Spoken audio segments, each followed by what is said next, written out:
Radio Omega. 103.9 Ouaga, 104.7 Bobo-Dioulasso. Radio Omega, le journal. Les titres de l'actualité. Guy-Serge Cadio. À la une de cette édition, le SYNCHA, syndicat des travailleurs de la santé humaine et animale, a débuté ce mercredi sa grève de 48 heures. Le service minimum est assuré par le personnel de santé de l'armée et les stagiaires. Bientôt un CHR pour Manga dans le centre-sud. D'un coût de 13 milliards de francs CFA, les travaux doivent durer 18 mois. L'annonce a été faite ce mercredi au Conseil des ministres. Radio Omega certifié Facebook et Twitter, une première pour un média burkinabé. Soupçonné de corruption, l'ancien chef d'État péruvien Alan Garcia s'est suicidé avant son arrestation. Enfin, ce 17 avril est célébrée la journée mondiale de l'hémophilie, cette maladie qui provoque des saignements. Il en sera question à la suite de cette édition avec notre invité, le professeur Eleonore Kafondo, médecin hématologue au centre hospitalier universitaire Charles de Gaulle. Voilà pour nos principaux titres. Bienvenue.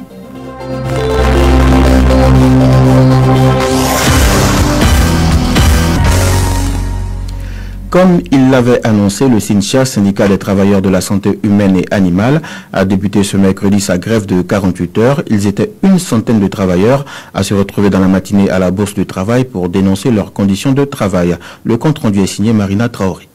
Ils étaient une centaine ce matin à la Bourse du Travail à avoir troqué leur blouse blanche pour une tenue de tous les jours. Assis en petit groupe, certains sous une tente, tous tentent tant bien que mal de s'occuper pour passer le temps. Il y en a qui causent, d'autres lisent, d'autres encore manipulent leur téléphone. Pourtant, ce ne sont pas les malades qui manquent dans les hôpitaux. Mais trop c'est trop pour ces agents de santé. Ils réclament la mise en œuvre du protocole d'accord signé en mars 2017 avec le gouvernement. Pissiamba Ouedraogo, secrétaire général du SYNCHA. La principale raison de la grève, c'est le non-respect du protocole d'accord que le gouvernement a signé avec notre syndicat en mars 2017.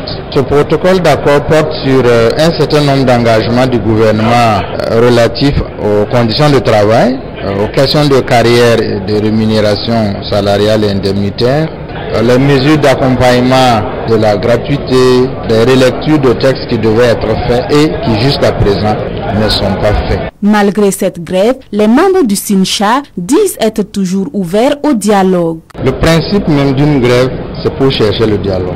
C'est parce que les discussions, en l'absence de mobilisation, n'aboutissent pas, qu'on dépose un préavis afin d'augmenter la pression pour que les discussions soient plus sérieuses et plus circonscrites aux préoccupations. Qu'en est-il du service minimum? Pissiamba Ouedraogo affirme que cela ne relève pas de la responsabilité du syndicat. Depuis le 3 avril, le gouvernement s'est engagé à l'organiser. Donc, pour nous, on prend note que le gouvernement a décidé d'organiser le service minimum. Cette grève de 48 heures concerne tout le territoire, sauf le Yaga, épargné pour cause d'épidémie de méningite. À l'hôpital Yalgado Ouedraogo, les services fonctionnent au ralenti. Le personnel de santé de l'armée et les stagiaires qui n'ont pas en réalité le droit de grève ont été réquisitionnés par le ministère de la Santé pour assurer le service minimum. Suivez le constat fait par Samira Guiré. Ce mercredi matin, au laboratoire de biologie médicale, des cailloux alignés devant la porte fermée à clé. Visiblement des patients qui ont pris le rang pour des examens, mais qui sont repartis sans gain de cause. Un peu à gauche du bâtiment, une petite fenêtre entrouverte. À l'intérieur, 5 agents en blouse blanche. Nous ne recevons que les cas d'urgence, nous lance l'un d'entre eux. Cette dame, venue pour un examen sanguin de son enfant, a dû repousser chemin. Je suis venue pour faire un examen ce matin. Je suis venue, la caisse est fermée pour cause de la grève. En tout cas, c'est quelque chose de gênant. On voudrait les demander prochainement, s'ils voudront faire la grève, qu'ils n'ont qu'à essayer de donner une pour qu'on puisse passer à la caisse payée pour faire les examens. Au service de radiologie, on refoule certains patients car pas de médecin.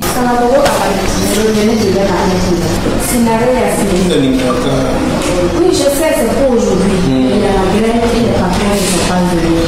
Si vous venez demain et qu'il n'y a pas la grève, on va faire. Pour cette patiente, c'est la consternation. On n'est pas satisfait, on n'est pas content. Lundi, moi, je suis venu. Ils m'ont dit de revenir hier. Hier, je suis venu. Ils me disent de revenir aujourd'hui. Aujourd'hui, ils sont en grève. C'est parce que je prends les produits. Sinon, ça me fait mal. Au service de traumatologie, le malade de cette accompagnante a eu plus de chance car ayant eu les premiers soins. Contrairement aux autres, elle soutient les agents de santé. Un médecin ne peut pas refuser de soigner un malade puisque c'est son devoir. Mais s'il n'est pas dans les conditions, vous voulez qu'on fasse quoi? L'État a démissionné, que le retard se ressaisisse. Ils ont promis d'équiper nos hôpitaux et tout. Et jusque-là, à chaque fois, on les interpelle mais ils ne refusent pas. À la pharmacie, un guichet sur 3 est ouvert. De même qu'à la caisse, 2 guichets sur 5 sont ouverts. Selon le directeur général de l'hôpital Yalgado Ouedraogo, tout est mis en place pour que les cas d'urgence soient pris en charge. Constant Daourou. On fait appel au service de santé des forces armées. Il y a quand même un certain nombre d'agents qui n'ont pas le droit de grève. On s'assure aussi qu'ils sont disponibles et qu'ils peuvent travailler pour le fonctionnement des services essentiels. Et ces services essentiels sont généralement les services d'urgence parce que nous sommes un hôpital de référence, notamment en maternité, aux urgences médicales, en traumatologie, par exemple pour les accidents, aux urgences viscérales. La grève du SINCHA prend fin ce jeudi à 0h.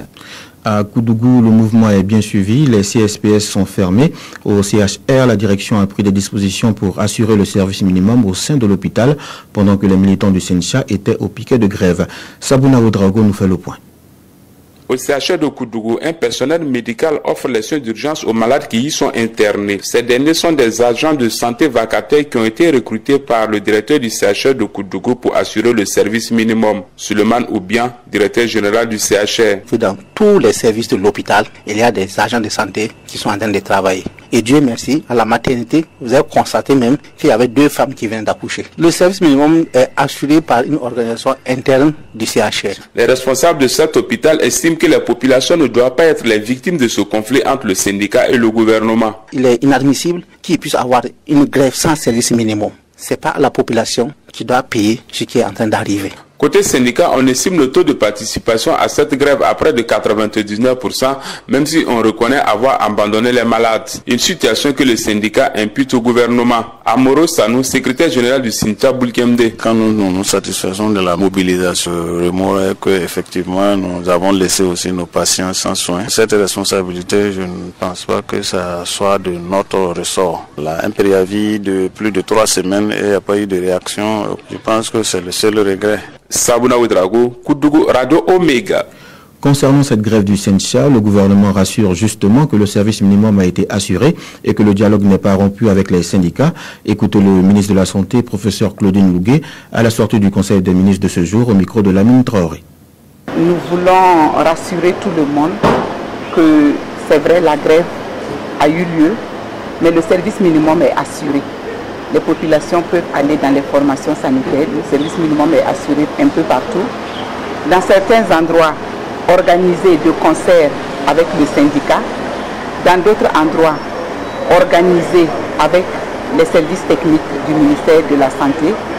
Et un peu partout où il y a des forces de défense et de sécurité, organisés avec l'aide des forces de défense et de sécurité, avec l'appui également des écoles et des structures de formation. Les concertations se poursuivent, le dialogue n'est pas rompu, le SINCHA exige l'application des protocoles d'accord et cette application est en cours depuis notre prise de fonction.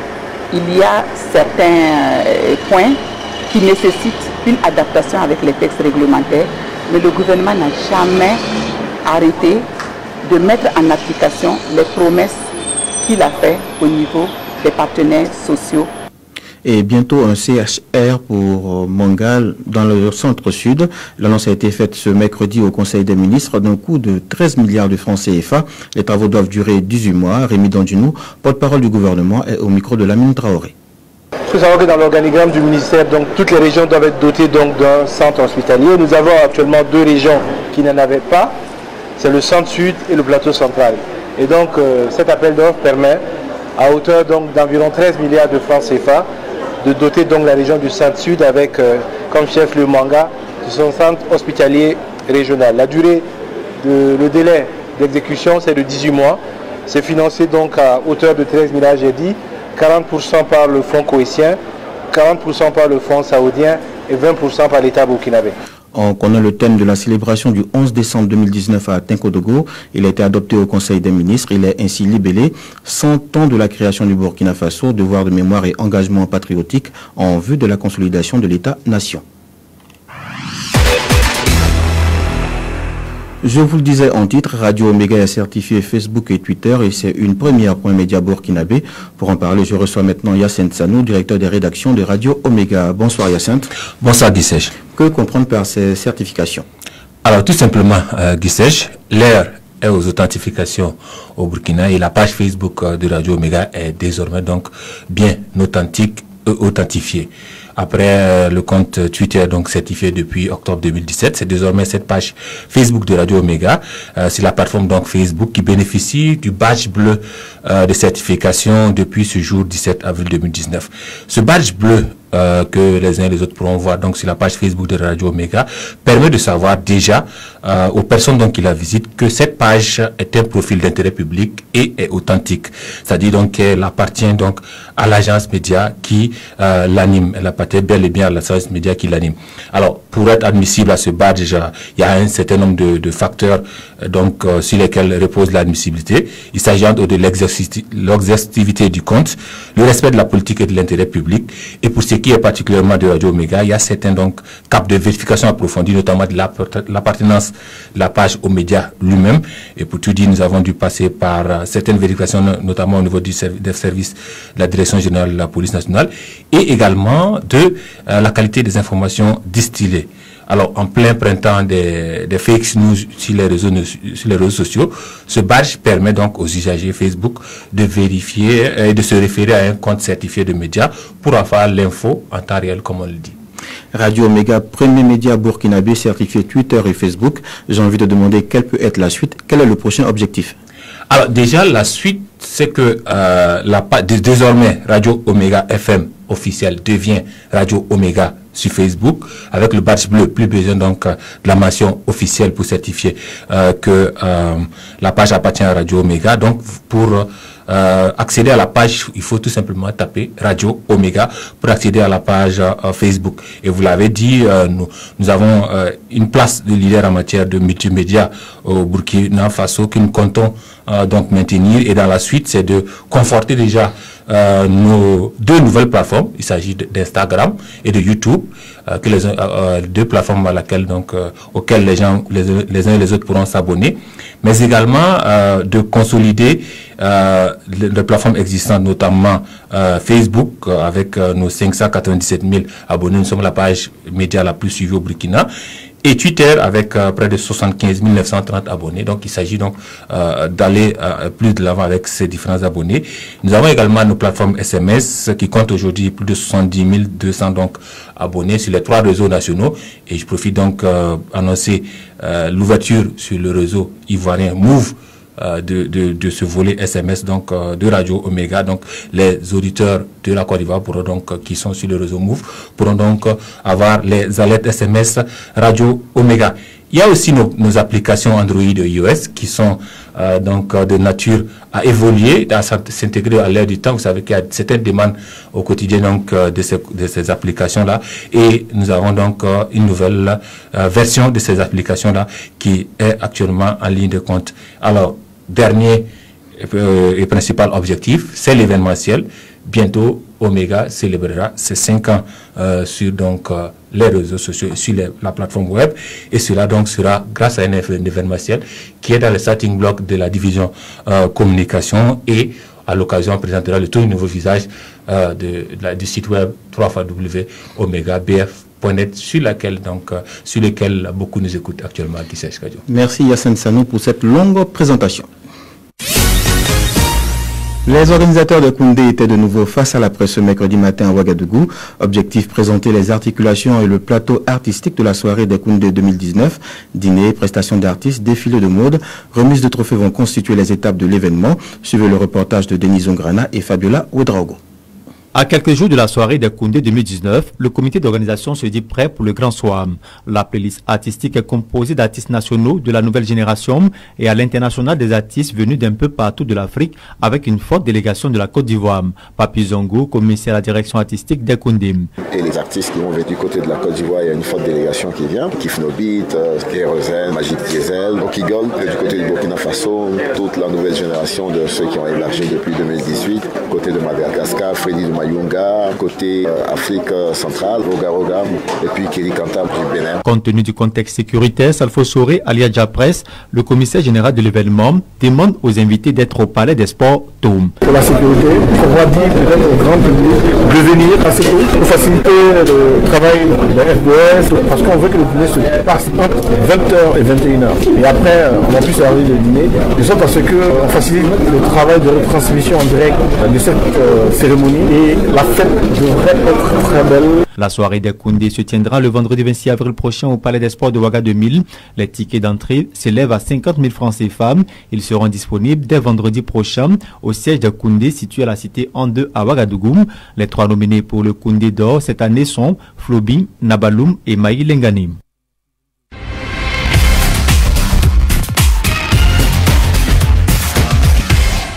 Soupçonné de corruption, l'ancien chef d'État péruvien Alan Garcia s'est donné la mort en se tirant une balle dans la tête ce mercredi alors que la police arrivait à son domicile. Alan Garcia, qui a dirigé le Pérou à 2 reprises, fait partie des 4 ex-présidents péruviens visés par l'enquête de corruption sur l'affaire d'Odebrecht, du nom de ce géant brésilien du bâtiment Odebrecht qui a distribué pendant plus d'une décennie un total de 788 millions de dollars dans une dizaine de pays à travers la région pour remporter des contrats. Selon le ministère américain de la Justice, l'entreprise a reconnu avoir versé 29 millions de dollars de pots de vin au Pérou entre 2005 et 2014.